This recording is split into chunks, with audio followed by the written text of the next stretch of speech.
Buenas, ¿qué tal? Continuamos aquí con los vídeos de los temas a desarrollar, de los temas largos. Estamos en el bloque 6. En los vídeos anteriores, en el vídeo anterior estuvimos viendo el reinado de Isabel II, la parte de las desamortizaciones de Mendizábal y de Madoz y el paso de la sociedad estamental a una sociedad de clases, ¿no? Del antiguo régimen al nuevo régimen, el régimen liberal. Ahora ya en este vídeo vamos a entrar en el último tema de ese bloque, del bloque 6, en el tema 3, vamos a entrar a ver el sexenio democrático. Nos ponemos, por lo tanto, a ello. Ahí está, por lo tanto, el título de la pregunta. Sexenio democrático, 6 años con un nuevo modelo que está basado en la presentación de elecciones con sufragio universal masculino. Por eso vamos a llamarlo sexenio democrático, de 1868 a 1874. Veremos un gobierno provisional, veremos una monarquía, la Amadeo I de Saboya, y veremos una república con 4 presidentes. Ahí se ve muy bien en la ilustración que tenéis en la presentación. Ahí contaremos la evolución política desde el gobierno provisional, la proclamación de la Constitución de 1869, entraremos en el reinado de Amadeo de Saboya, en cómo buscamos a un rey y por qué se elige a Amadeo de Saboya como rey, veremos los problemas que tiene la monarquía de Amadeo, cómo se va al exilio y cómo se proclama la Primera República y los problemas de la Primera República con su Constitución como emblema, la Constitución republicana de 1873. Bien, nos ponemos, por lo tanto, directamente al tema, pensando con el proceso que pone fin a la monarquía de Isabel II y que la manda al exilio, que es la gloriosa revolución. La revolución gloriosa de 1868 que va a expulsar del trono de España a Isabel II, que tiene que marchar al exilio. Enlazamos con el final del tema anterior, hablamos de la crisis del Partido Moderado, que estaba gobernando con la Unión Liberal de O'Donnell, si recordáis, con dos acontecimientos que van a quedar como acontecimientos de una dureza inesperada para la sociedad del momento, como será la noche de San Daniel, cuando una serie de estudiantes de la Universidad de Madrid acuden cerca de la Puerta del Sol a agradecer al rector de la universidad que no haya obedecido las órdenes del ministro de Educación, que exigía a la universidad expulsar a profesores de carácter que eran de ideología republicana. El rector no obedece esa orden y hay una serie de estudiantes que se acerca allí en tono festivo a darle las gracias por no haber obedecido por la orden de expulsar a esos profesores por ser republicanos. Ahí interviene la Fuerza Armada y se produce una especie de carnicería inusitada porque eran estudiantes, tampoco eran unos grandes revolucionarios en sí mismos y estaban de forma pacífica simplemente agradeciendo al rector el hecho de no haber expulsado a estos profesores. Ahí tenéis una especie de dibujo que nos explica los acontecimientos de la noche de San Daniel.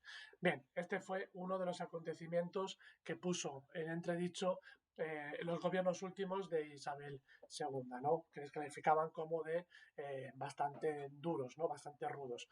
El otro acontecimiento importante fue la sublevación de los sargentos del cuartel de San Gil, de 1865, que también ahí tenéis un dibujo de cómo estos sargentos hacen un pronunciamiento militar, cómo se sublevan y al final como un pronunciamiento más, van a ser fusilados.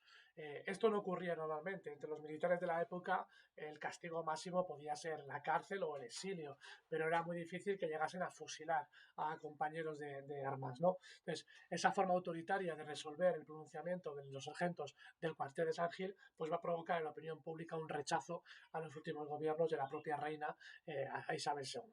Hay una crisis económica en 1866 y si recordáis se firma un pacto, el pacto de Ostende, de todas las fuerzas de la oposición en 1866 entre el Partido Progresista, el Partido Demócrata, que era una escisión de ese Partido Progresista, el Partido Demócrata que tenía dos almas dentro de él, estaba la parte que pedía república y la parte que pedía monarquía, pero les unía el hecho de pedir en su ideario la convocación de elecciones de carácter universal masculino, y también estaba el Partido Republicano también con dos almas, los republicanos federales y los republicanos unitarios, que veremos más adelante. Todos ellos, que son la oposición al Partido Moderado y al Partido de la Unión Liberal, van a firmar ese pacto de Ostende, donde firman las bases de cómo va a ser su gobierno en caso de ocupar el poder después de haber echado a la reina, ¿no? Ese pacto empezaba con que el problema de España era la monarquía de Isabel II.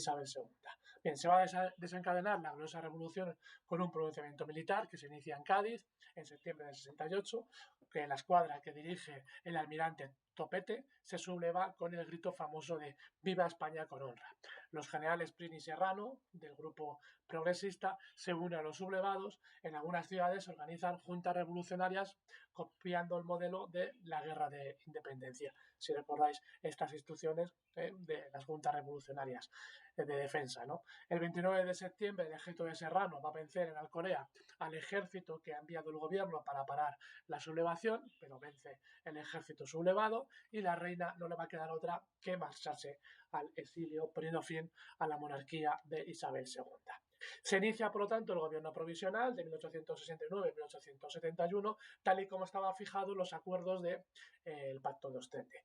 El que va a dirigir el gobierno provisional va a ser Serrano. Van a disolver las juntas que se habían establecido en alguna de las ciudades y se ponen en marcha algunas de las reformas del Partido Demócrata. Se aprueba la reforma Figuerola, que va a suprimir los impuestos de consumo, esos impuestos que gravaban sobre todo la compraventa de mercancías y que sobre todo fastidiaba la economía de las clases más bajas o de las clases medias, porque pagaban por consumir, por ejemplo, cosas como el pan con un impuesto muy elevado, y se convocan elecciones para enero de 69 con, igual que decía el Pacto de Ostende, una novedad. Serán convocadas por sufragio universal masculino, es decir, varones mayores de 25 años van a poder votar en esas elecciones. Se termina con el sufragio censitario del Partido Moderado y del Partido Progresista. No sé si recordáis, los dos defendían un sufragio de tipo censitario en el cual para poder votar había que estar en un censo que era, para estar en ese censo había que tener un número de renta, de ganancias, ¿no? de ingresos para la economía familiar, pues elevados o muy elevados.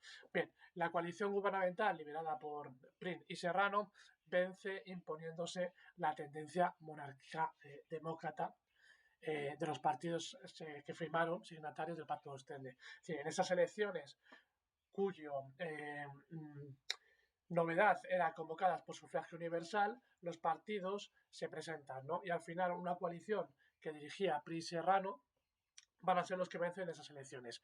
Y esa coalición lo que defendía era la democracia, pero también la monarquía, ¿no? En detrimento de otros partidos que defendían la democracia con la república. Es decir, la mayor parte de los diputados que vencen en estas elecciones son de la tendencia monárquica demócrata. Es decir, entonces tenemos ahora que buscar al nuevo rey, porque hemos dicho que vamos a ser una monarquía. No volvemos a la monarquía de los Borbones de Isabel II y habrá que buscar un nuevo rey porque la mayor parte de los electores eligieron candidaturas monárquicas demócratas, no republicanas demócratas.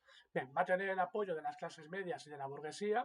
Los republicanos, que se han separado del Partido Demócrata, van a conseguir una importante representación y se van a considerar sucesores del espíritu revolucionario de esas juntas que habían nacido en las ciudades en el momento de la gloriosa revolución. Bueno, ahí tenéis una foto de todos los ministros y presidente del gobierno provisional y abajo tenéis una sátira, un dibujo de cómo Isabel II tiene que abandonar el trono de España.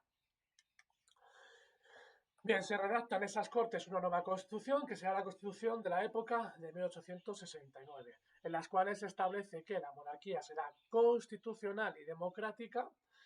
Se amplía la declaración de derechos, como los derechos de reunión, de inviolabilidad del domicilio, de las comunicaciones, de la libertad de enseñanza y de cultos. El Estado no va a ser confesional, y el habeas corpus, aquello de los derechos que tienes en caso de ser detenido, que tienes que pasar rápidamente ante un juez, ¿no? Que te diga si vas a prisión o lo que compete.